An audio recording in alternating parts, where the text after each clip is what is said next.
Good evening, everyone, and welcome to In Real Life, brought to you by Social Impact Film Club, where you get access to amazing social impact films. I'm Shabu, your host, and today we have the video maestros creating digital gold, telling timeless tales and stories untold, the dynamic duo from our grandfather story, Kayan and Wenchi. So please drop your Hello. questions in the comments. Hello, hello.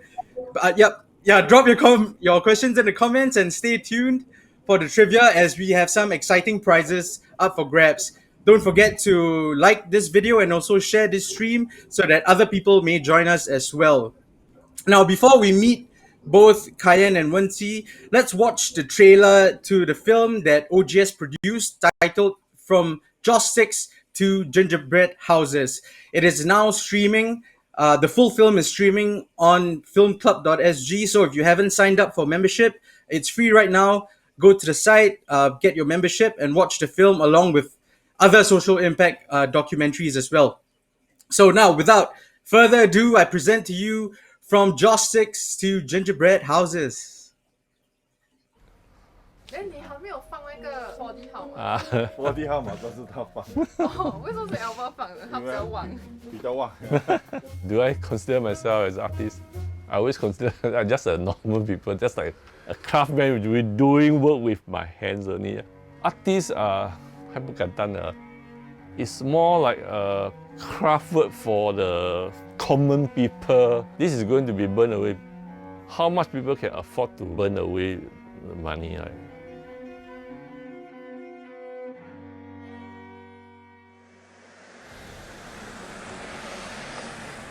My grandfather set up the shop in the 1930s. We are, in fact, the last generation, the last shop standing in Singapore. Yeah.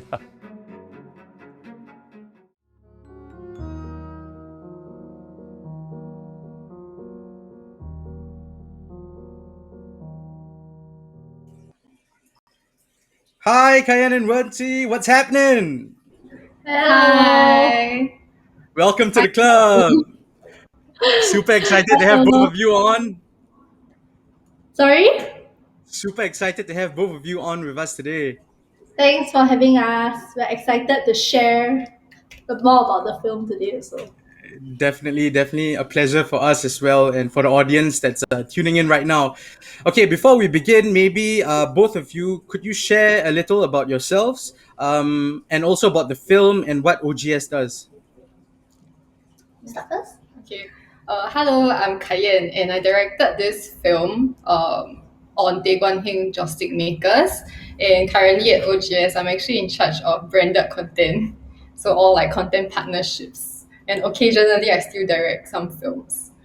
I'm Wen Qi, and I'm the managing editor at OGS. So I oversee, all the OGS content, and I also kind of co-founded this 4 years ago lah. Yeah. So she's like my boss. No, we're both Nice. same level.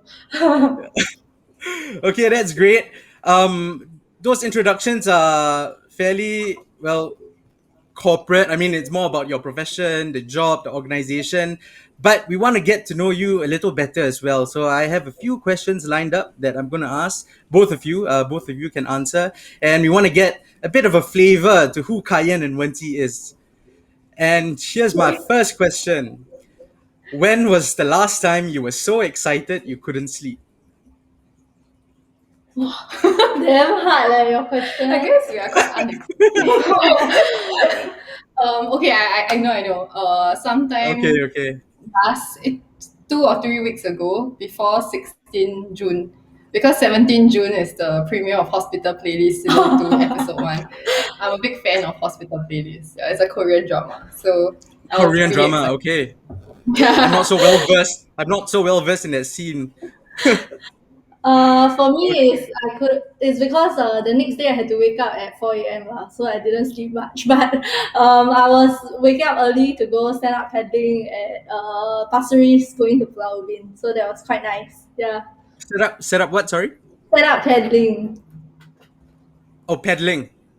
Yeah, Oh, stand up pedaling. Okay, got it. Yeah. Oh, yeah. That's your new hobby, right? yeah, my new Actually, hobby.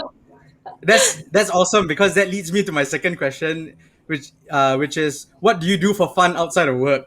So maybe Wanti, share with us a little bit about your stand-up paddling hobby and experience.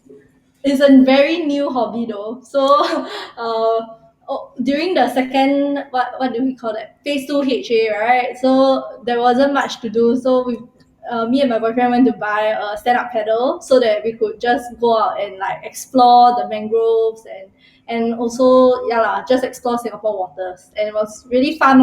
It's a view of Singapore that you don't really realize is out there. Yeah.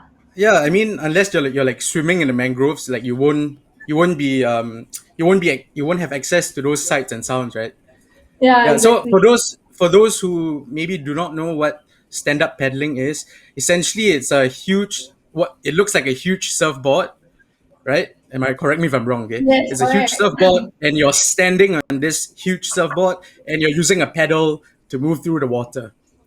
And so I know that for each of your expeditions in the mangroves, it's like what 2 3 hours. More than that, I think 4 5 hours at least. Yeah. So literally, you're just standing on the board for 4 to 5 hours and No, pedaling. you can stand, No, sit, squat, kneel, lie down. It's very chill. Yeah.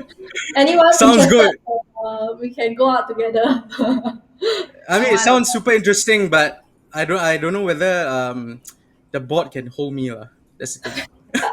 can. I think can. Okay, and how about you, Kayan? What do you do for fun outside of work? Actually, we are pretty similar in that aspect because we both like outdoors and like the waters. So for me, I really enjoy because I enjoy cooking. So, but I've been enjoying like cooking in the outdoors recently. Yeah, and making Ah, TikToks out of them. And I also go diving. Yeah, in Singapore. okay. Yeah, Which is so your favorite location in terms of in diving? Singapore, actually, most of the time we just go to Pulau Hantu. That's the Pulau more Hantu. accessible one. Yeah. Sounds Then, pretty scary. Yeah. yeah. No, it's not actually that scary, but I think it's very different from what people would expect because the waters are not that blue. Yeah, so it's quite a Yeah. different experience. Yeah, and I would like cooking a lot, so I just do that for fun, like outside of work, like to distress. I like to cook. Yeah. Awesome. Do you get to see a lot of fish when you go diving at Pulau Hantu? Yeah, we see a lot of fishes. We see a lot of Nice. different creatures and like nudibranchs and so on, like small Yeah, little. I've kind of like recently picked up this hobby of fish keeping, so I have like multiple water pets with me, like in my room and Oh, around my house. I think it's quite addictive. I heard like you Yes, it have to is. start buying new fishes and buying all the pH Yeah, meters and yeah, things like that. correct. Yeah. Yeah, but it's difficult because requires a lot of care in terms of changing the water to keep it like within the parameters. So yeah, it's on a weekly basis quite a chore. But you're right, like when you see new fish, like you just want to get it. Yeah. But okay, now on to my last question. What compliment would you like to give someone and to whom? Wow. Okay, let me think. What compliment would I like to give someone? Um, I would like When to compliment, I guess, a bit personal, but I would like to compliment like my family members because I think at home like things have been a little bit difficult because we have some like my mom is sick and stuff like that. So we had to come oh, I'm together, sorry to kind of. hear that. No, it's okay. It's okay. We had to come together and kind of like go through this period together, lah. So I think yeah, that's why it's kind of at the top of my mind. But like, it's nice when like everybody goes through it together and kind of like help support each other during this time, lah. Yeah. So I don't know if it's a compliment, but it's a gratitude, I guess, to my family, lah. Yeah. Great. And how about you, Kayan? This is such a difficult question, but since we are sitting here today, I would like to compliment everyone in OGS for all their hard work and for making all these stories come to life. Not just the story we're sharing about today, but like over 400 pieces that we have done, not just in Singapore, but across Southeast Asia. Yeah, so I think all of us put in a lot of work. It's not just both of us, but like there's a whole team of journalists and video editors and animators as well. Yeah, so I like to And compliment everyone. you have a team of what, about 50 or so people? No. What's 30, no 30 plus. 30. 30? Yeah. I see. You Yeah. see, Kayan is such a team player. Yeah, Got a very good yeah. asset in No, your organization. I want to V2 compliment Kayen for making such an incredible film today. Then we can do the sharing. Yeah. Awesome. We'll definitely get into the film for sure.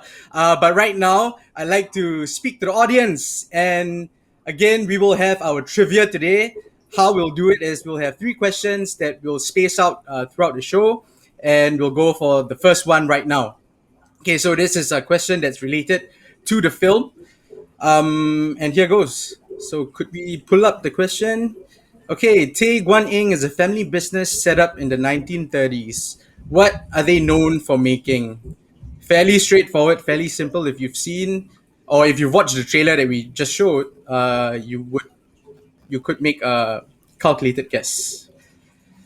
And as we wait for answers, I would like to share with all of you the amazing prize that we have for winners today. So, our lucky winners will get a special mix pack from Bootstrap Beverages. So, you'll get a pack of 6 different cold brews. um, Shout out and thank you to the team from Bootstrap for sponsoring these delicious cold brews. As you can see, Kayan and Wenqi, they have the tea variants. You have the green tea and the orange tea, if I'm not wrong, right? Yes. Yeah, mine's the hojicha. Yeah. And I am currently drinking the coffee and oat milk. So super smooth, ultra smooth for the coffee at least. Share with us a little, as in what's your take on your teas? Wow. My palate not very refined, but it tastes good. Maybe the food connoisseur can share a bit more. But it tastes like orange tea. Very Yeah, nice. Kayan, this is right up your alley, right? I mean, it's really nice, and I like that it's zero sugar because I'm not a big fan of sugary teas. Yeah, so it's quite Yeah. refreshing. And The coffee and oat milk that I'm drinking right now has no sugar as well. They do have one, I guess that's a little sweeter, but it's coffee manuka, so manuka honey and fresh milk as well. So this will be part of the mix pack that you will win. Just some information on the products. So they are a local specialty cold brew producer, and they brew and bottle their cold brews in their own microbrewery in Mandai. They have a strong commitment to making great tasting, all natural, healthy cold brews to be your fuel every day. So like today, like myself, Kayan and Wenqi, we're all bootstrapped for IRL today, right? And lastly, in terms of, being a social impact film club, they have a commitment towards a zero waste and plastic free roadmap as they work towards their sustainability goals. Okay, so we have an answer again from Hussein. Hussein is a mega supporter of IRL. He should be an ambassador. And he says Joss Sticks, which is correct! Yeah, you will get a mix pack from Bootstrap. Awesome. Okay, so for the rest of you, Hussein, please give other people a chance as well. Uh, we will have our 2 other trivia questions that will come up later on in the show. Now, before we get into conversation with both Kayan and Wenqi about the film, as well as OGS and the great, amazing work that they do, I want to share with you some of the hot takes from our members of Social Impact Film Club. So we have 3 individuals who have given their thoughts and opinions after watching the film. So here goes hot takes on IRL.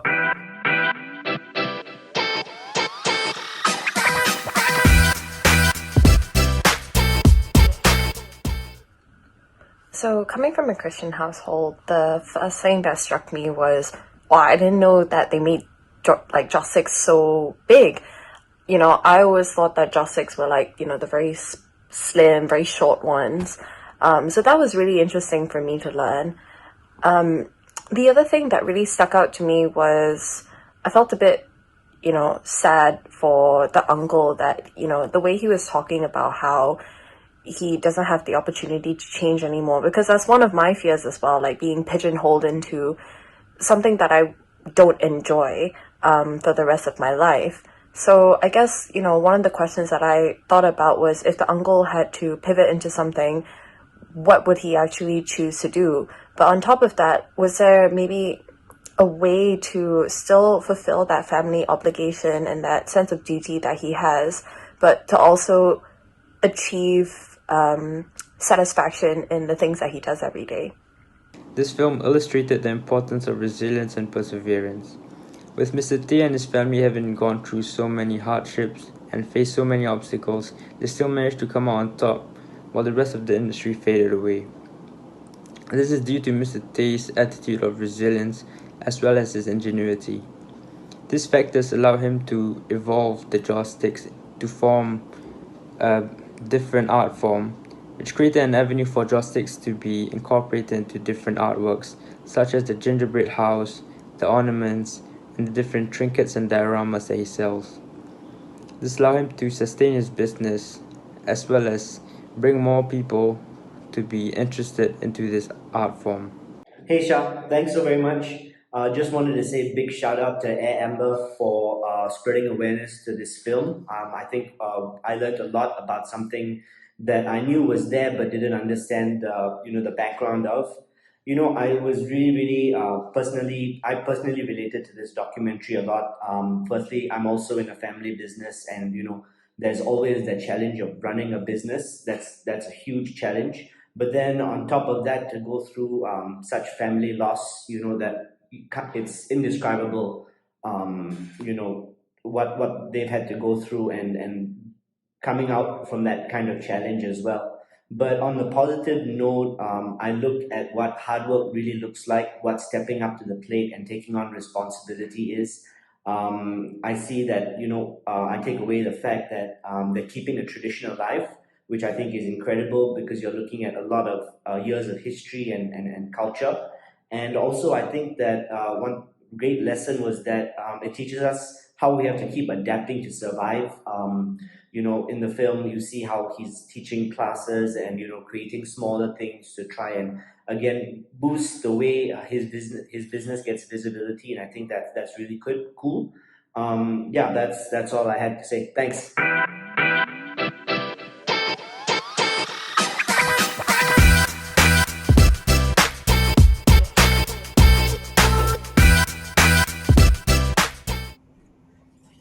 Thank you so much, Kailin, Hussein, and Danny, for your hot takes. Now, what I find fascinating is that now three of them watched the same film, of course, like from Joss 6 to Gingerbread Houses, but all had different takeaways, right? I mean, from a business standpoint, one from like just personal like knowledge about Joss 6 and another culture, whereas Hussein spoke more about on a personal front how it's about responsibility and stepping up to the plate, carrying on the tradition or the business of a family. So that's what I find fascinating with documentary films, right? You have one story, but people relate to it in so many different ways, in their own subjective, unique ways. So my question to you, Kayan, is what was your hope for the audience when you created this film or this documentary?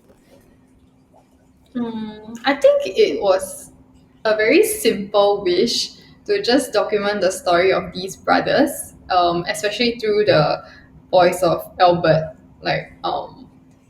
Really to look at the years that has passed, the good and the bad of the local joystick making industry. Because I myself, I didn't really know that there was this business even. Yeah, so I think the whole and being born after the golden days of Yep. giant joystick making.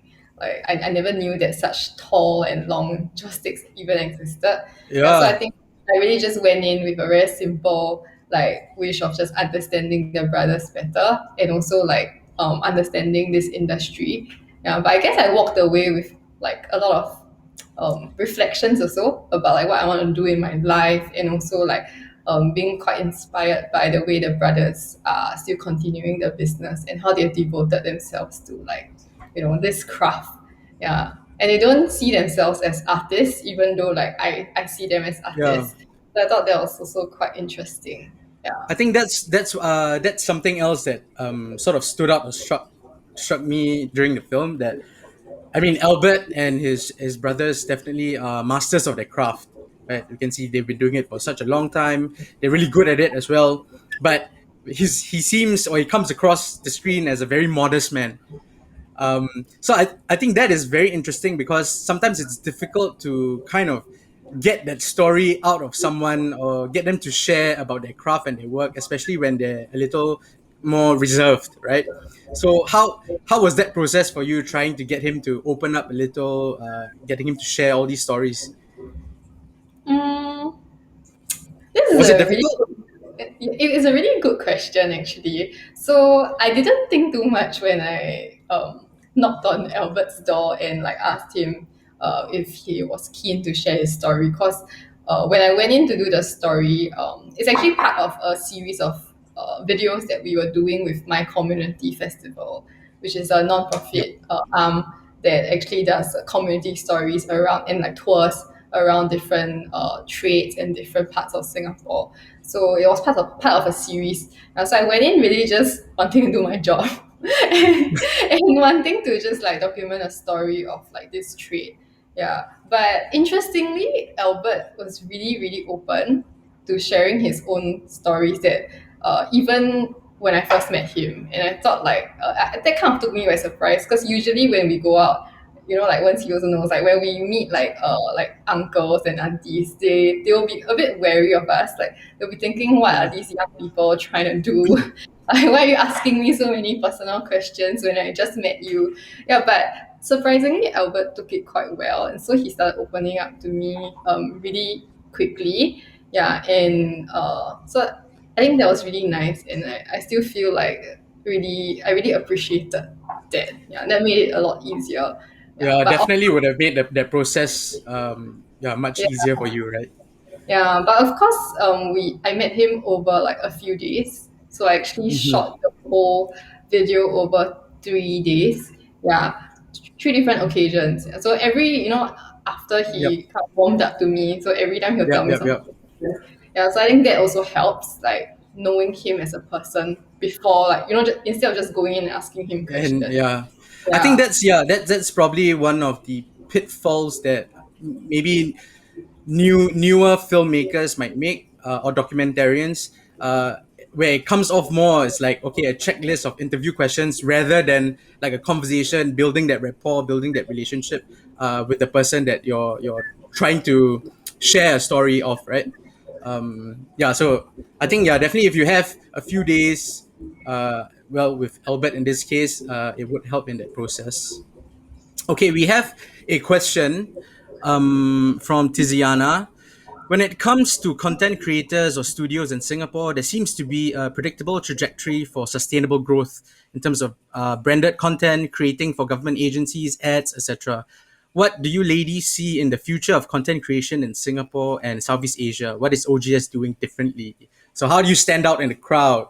Right, you've done so well. I went to, in my research or due diligence, went to check out again like your YouTube. I mean, I was already following, but YouTube and Facebook, and you have like almost 400,000 followers on Facebook, nearly 300,000 subs. Whoa, oops, yeah, nearly 300,000 subscribers on YouTube as well. So you've definitely done a great job of standing out. Like how do you do it? What's the secret? What's the key to success? Wow. Mm, What's the key? What's the secret? I think for us, I mean, talking about like future of content creation or like the secret, our own mantra lah. I think for us, we really just since the start wanted to educate and entertain people in Southeast Asia, and like um and make an impact. I think that those were the things that were driving us all along and is still driving us to this day. So for us, I think it's really just about staying true to our core kind of values, and like doing content that makes sense to us and is authentic to who we are as a brand and as a person lah. Yeah, so Mhm. um I think for when it comes to like future of content creation, I definitely think like the social media space is constantly evolving. Like even 4 years ago and now it's like still evolving, and there's so many new platforms every other year. Different things are Yep. coming up. Yeah, so the future I also cannot tell, but is very alive lah. That's how I feel about it lah. Yeah, that there's a lot of mediums, a lot of platforms, and always new ways to tell stories. Um, Online and in all these various mediums. So, yeah. Yeah, I Yeah. guess it's you're like ever learning, right? As in it's a whole process. It's not an end in itself, right? Like even like for me, just trying to familiarize myself with something like TikTok, for example. Yeah. I would like to ask. So as in you speak about staying true to your values, to your core mission, almost, right? So, but what was the initial inspiration behind uncovering these what you call as overlooked stories, right? What was your inspiration behind wanting to uncover these overlooked stories in the beginning? How did it all start? At the start, it was a school project. So we just wanted to get good grades. But I mean, the project brief was kind of like to create a sustainable way of like visual storytelling in Singapore. Lah. So for us, we kind of dug deep and tried to kind of brainstorm about what makes us like what is something we are all passionate about lah, the co-founders. And the thing that everybody had in common was wanting to tell stories and authentic stories about local like Singaporeans, uncovered stories that are timeless. I think those were the things that we were all passionate about. And then when we Kayen is like our second hire, so she's been been with us from Nice. the start. Yeah. Remember. Yeah, so She's I think an the first, yeah, the first few people yeah. we hired were also very passionate about the same things we were passionate about. Lah. Yeah. Yeah, I think also to add, like when OGS first started for almost 5 years ago, the social media content creation landscape is very different. So it was a lot of short. I mean, people were still exploring video making, like at such a fast pace, like and at such scale. So it was a lot of like short videos on maybe like 10 places to go, or like tips and tricks, or if you guys remember the days of the cooking videos, are all the top down, like the cooking, then five Yep. garlic, Yeah, like the tasty the tasty videos. videos. Yeah, so it was very Tasty functional. style. Yeah, it was very Yeah. functional content. Yeah, so Yeah. when we first started, I think we did change like the landscape a little by introducing like storytelling. It wasn't functional, it was just like stories, things about people, like or Yep. interviews that we've had, or like stories of like people around us. Yeah, so I think that was very interesting. Yeah. And that's one of the reasons why I also joined OGS, because I myself like storytelling, and it was very interesting space to be in.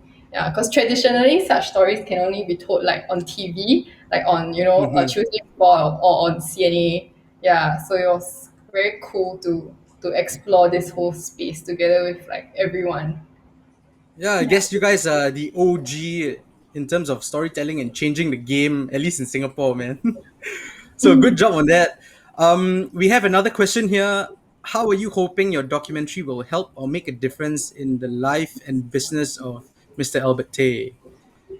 Yeah, so this, I mean, I guess more of the impact of that you're trying to create, right?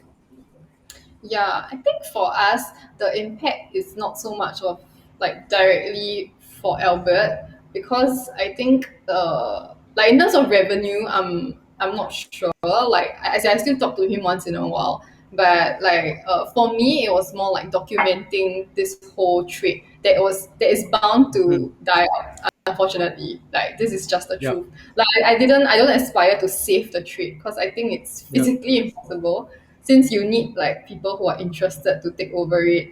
You need people who are invested enough to commit like decades to the craft, yeah, right?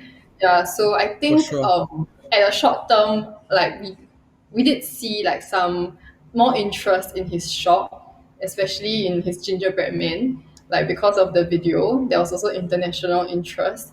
But I think in the long term, it's really more about like documenting this part of Singapore that will one day die out. Yeah. Yeah, that tagline definitely hit hard, right? Burning to the end, if I'm not wrong, or something to that extent, which was in the film.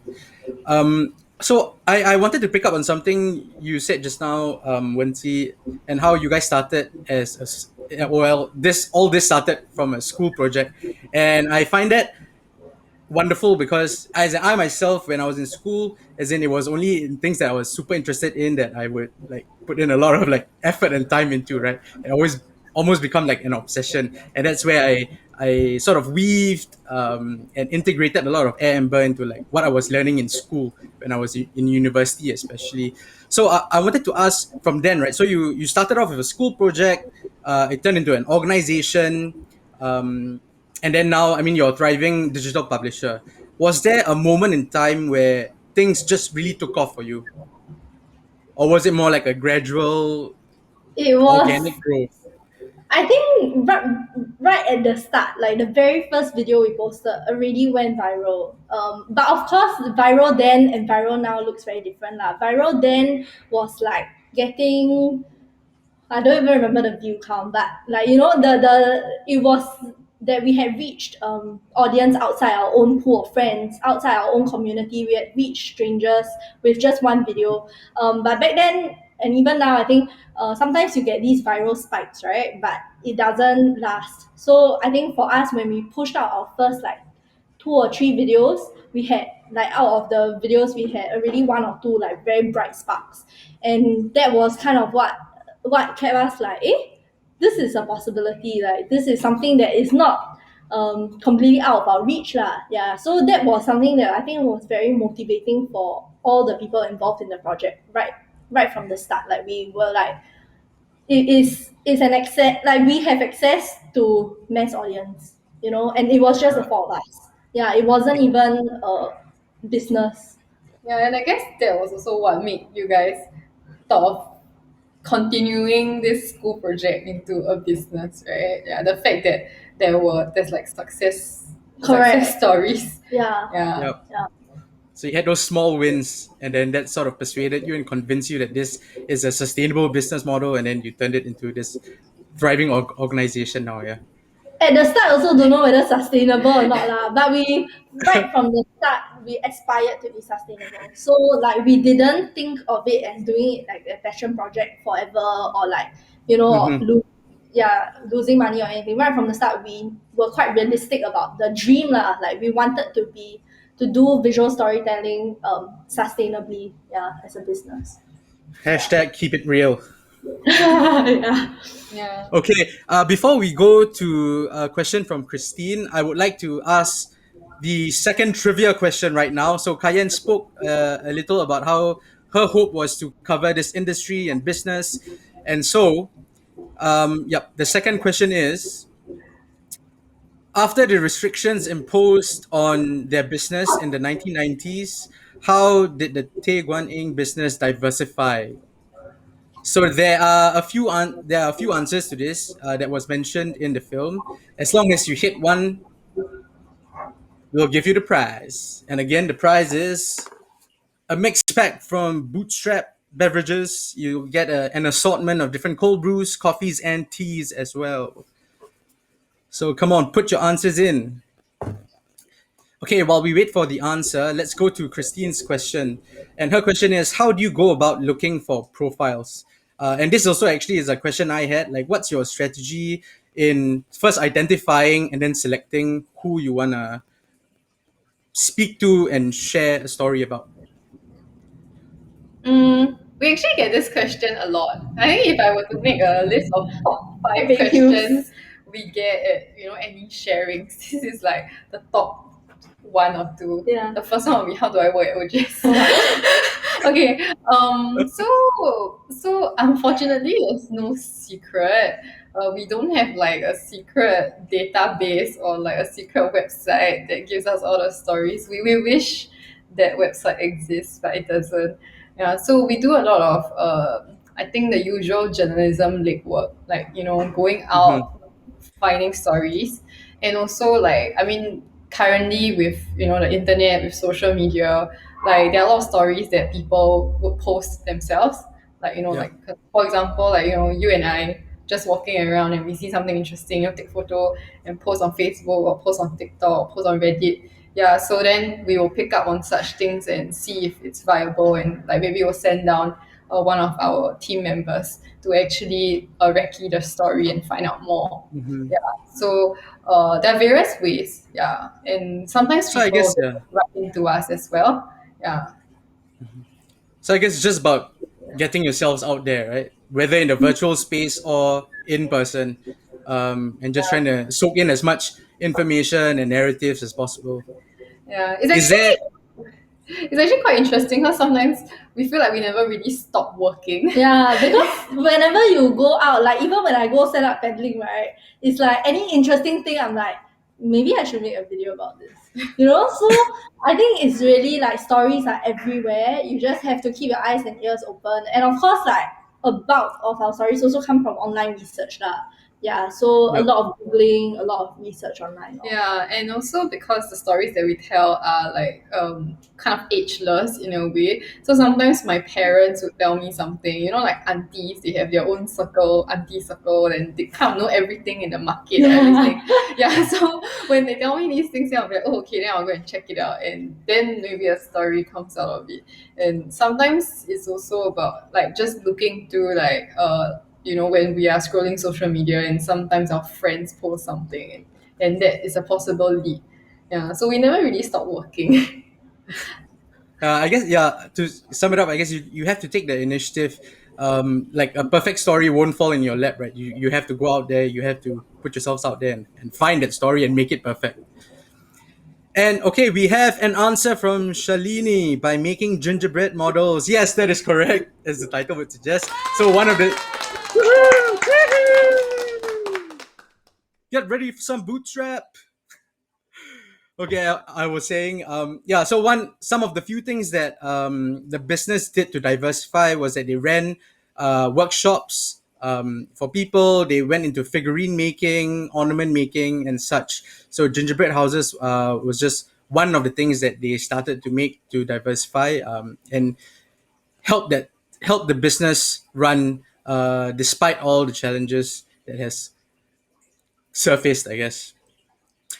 Okay. Now, right now, so another thing that stood out to me, and I guess was a little painful to watch, and Kylan had mentioned it in her hot takes video, was the moment where Albert kind of shared a little about his regret or like his potential regret. Like, okay, maybe I should have done that or done this. My friends have gone like so far, and I'm still doing this. Not to say that he's not proud of his craft, but I mean, these are just some questions that were in his head.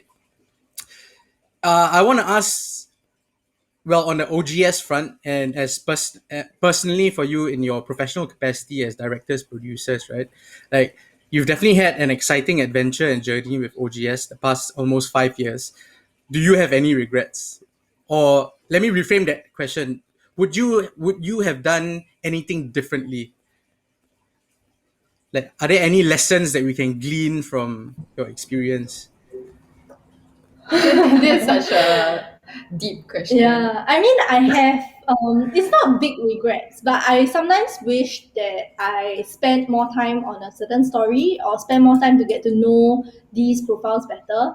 So, like over the years, having covered so many different stories, speaking with so many profiles, sometimes they fall through and we don't even, do a video on them, right? So, of course, we would let them know and stuff, but sometimes I wish that we had more time to spend with them and I had like infinite time to kind of talk to them, visit them after the video and stuff. Of course, we have all. I think every journalist here or every video producer here has like one or two profiles that they especially connected with and will continue to keep in touch with.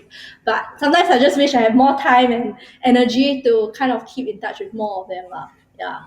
So that is kind of not really a regret because I think I still can do it, but it's a kind of a wish, lor. Awesome. How about you, Kayan? Any thoughts? Anything to add? I think think quite similar to Wenqi. So because of the nature of the videos we do, sometimes we have no choice but to accept the logistical or like the project constraints. So we Mm-hmm. don't have the luxury of spending like months or years on every single story. So we'll have to Yep. prioritize yeah, so our time as well. Yeah. So I think there were quite a few stories that I would have hoped to spend more time on or to have shot at a different time of the year.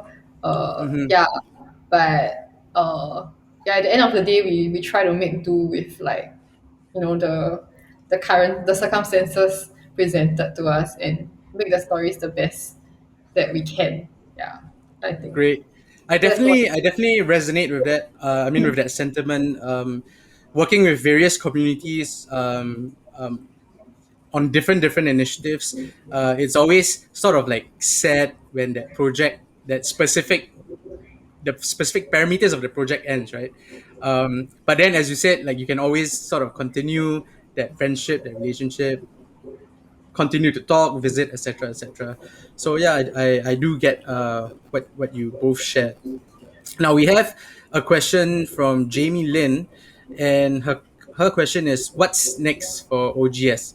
Um, in the same vein, I would also like you to share what advice you would have for our audience in terms of telling impactful stories and authentic stories. Yeah. So, what's next, and Okay, how do what? you tell impactful Okay. stories? So what's next is I think on the content front, in the next half of the year, we are planning to kind of roll out quite a few I think hosted series.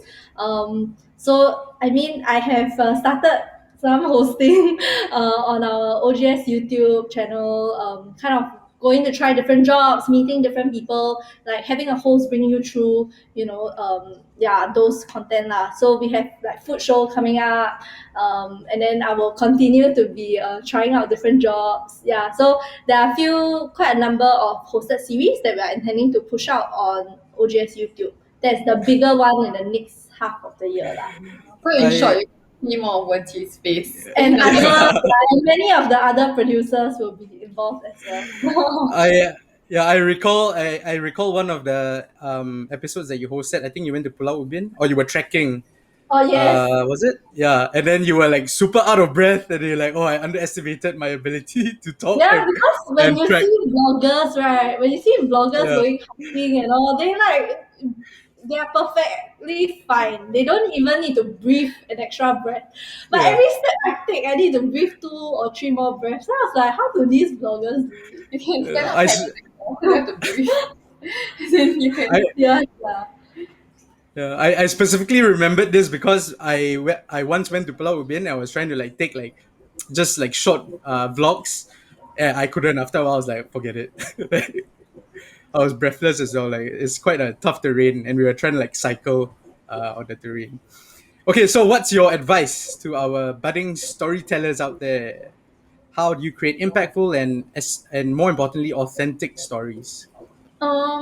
I think first and foremost is to specifically when working with real stories, right, and telling stories of people, is to just be a human first.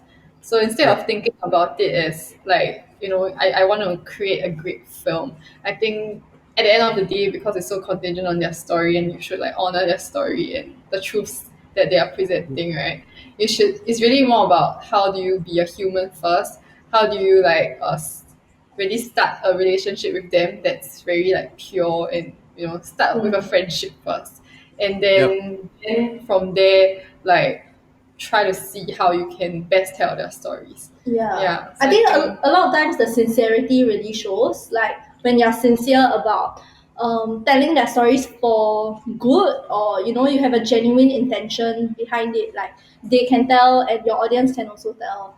And I think one other advice would be like a lot of times like it's also not the right time for you as a storyteller to tell the story. Maybe the profiles aren't ready, or like the Mhm. story just slips through your hands because of various reasons, and it's okay lah to like know that.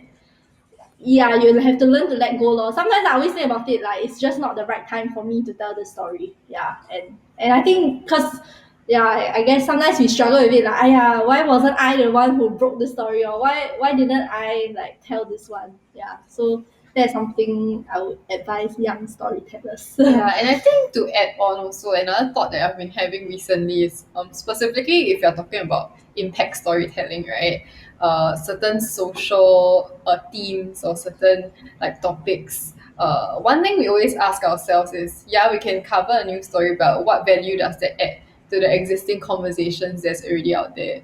You know, like especially when there's so many conversations now about various social issues that's happening in Singapore, like internationally, like would making yet another video or yet another piece of content about the same thing actually help? Yeah, and like what new voices or perspectives can you bring to balance the conversation or to, give more depth to what's already being discussed out there? So I think that's something that maybe if you are keen on working on such stories, you can think about it. Yeah. Yeah. Simply about just presenting a different perspective, right? Sometimes. Mm. Okay, so to summarize that point, um, hashtag real talk, be human first in storytelling.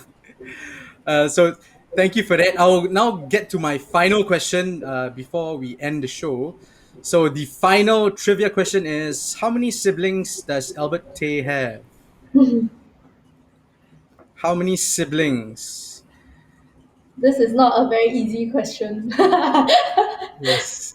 You must have watched the film, and you must have Pay been observant. attention. Yeah. Yeah. As we wait, just say hi to some of the people who joined us. Tim, Robin, what's up? Welcome to the club. We have an answer from Kimberly. 8, and that is the right answer. Congratulations, Kimberly! Woo! You will receive a mixed pack of Bootstrap cold brew. We'll contact you privately to get your details, and we'll have that delivered to you so you can enjoy the ultra smooth cold brews from Bootstrap. Thank you very much, Kimberly, for taking part. Okay, now before you leave us, I'm very sad to end the conversation. But before you leave us, do you want to have any shout out, or do you want to ask any of the viewers to check out a new video or a channel or platform? Oh, I think we've been like not just us, like the team have been working very hard on TikTok. Yeah, so I'd like to shout out to Nice. TikTok. Okay, I don't know where is it. Maybe it's here or just I don't TikTok. think We'll leave the link to your TikTok channel You can open in the your TikTok comments. and search our Yeah. grandfather story. Yeah, so we've been trying out various ways of telling stories on TikTok, like something shorter form and also like native to the TikTok platform. Yeah, so you can check it out. Mhm. And I don't know. like I Ah, think I think just to add on, like for us, storytelling goes beyond video. It goes beyond just one medium and one platform. Yeah, so we are always on the yeah. lookout to adapt our content to the various platforms. And so, if you're on TikTok, come and find us and watch our stories. And Awesome. always, DM us if anything, Yeah. And I mean, and on that note, talking about different platforms and different avenues, uh, well, the team at Social Impact Film Club would really want to thank the OGS team for being a core partner for this effort. We really appreciate it. For those who are interested in filmmaking, in fact, what we'll have near the end of the year is a workshop on storytelling and creating your own documentaries, which will be led by none other than Wen Qi. And this is part of the Invisible Visible competition, and we'll release more information next week about this competition. So if you're interested, keep a lookout for that. So thank you very much, Kain and Wensi. I think we've gone a little over time, but I absolutely enjoyed our conversation today. So thank you very much. Thank Thank you. We enjoy Go and ourselves. And thanks for the tea. Shout Thank out. I'm glad you enjoyed it. I'm sure the people at Bootstrap are super happy that you enjoyed their teas as well. It was All good. right. Thank you. Now to the audience, before you leave us, I would like to thank you as well for joining, for participating, for asking your questions, for giving your answers to the trivia as well. But just before we end, we're going to show the trailer to the next film on Social Impact Film Club titled Mile 19. So stay tuned for that. Thank you very much, everyone. I'm Shah, your host on IRL. I will see you soon. Peace out.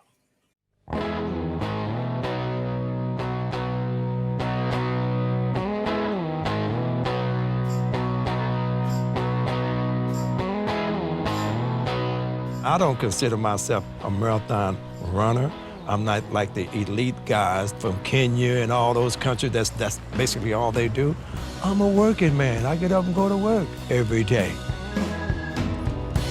I serve people, and that's the most rewarding thing about my job is when I get out there and I see all these wonderful people, man, and I can give them their packages, and that's what I do. They're paying me to be a servant